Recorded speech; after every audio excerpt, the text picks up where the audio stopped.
ప్రస్తుతం కల్కి క్రేజ్ ఎలా ఉందంటే బాలీవుడ్ సినిమా సైతం వాయిదా పడేంతలా ఉంది. బాలీవుడ్లో కల్కికి సూపర్ రెస్పాన్స్ వస్తోంది.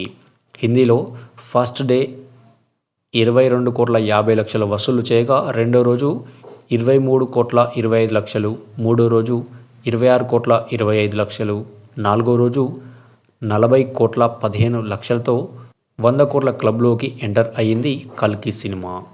అంతేకాదు ఫస్ట్ వీకెండ్లో 555 కోట్లు రాబట్టిన కల్కి షారుఖ్ ఖాన్ సినిమా అయినటువంటి జవాన్ రికార్డు బ్రేక్ చేసింది.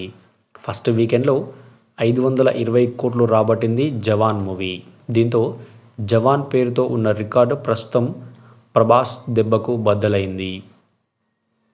ఇక కల్కి సినిమాకు పోటీగా మరో మూవీ థియేటర్లోకి వచ్చే సాహసం చేయడం లేదు.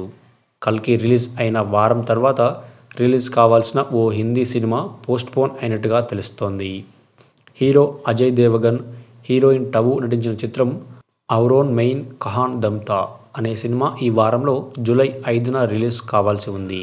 కానీ కల్కి దెబ్బకు వచ్చే వారానికి రిలీజ్ చేసే విధంగా ప్లాన్ చేసినట్లు సమాచారం అందుతోంది. హిందీలోనే కాదు తెలుగుతో పాటు ఇతర భాషల్లో కూడా కొత్త సినిమాలు రావడం లేదు. అయితే జూలై 12న మాత్రం శంకర్ తెరకెక్కించిన మోస్ట్ అవైటెడ్ సీక్వెల్ ఇండియన్ 2 థియేటర్లోకి రాబోతుంది. అప్పటి వరకు కల్కికి బాక్సాఫీస్ను రాసిచ్చేశారు కాబట్టి కల్కి 1000 కోట్లకు పైగా వసూళ్లను రాబట్టి ప్రభాస్ ఖాతాలో రెండో 1000 కోట్ల సినిమాగా నిలవడానికి దూసుకుపోతోంది. మరి కల్కి లాంగ్ రన్తో ఎంత వసూలు చేస్తుందో వేచి చూడాలి.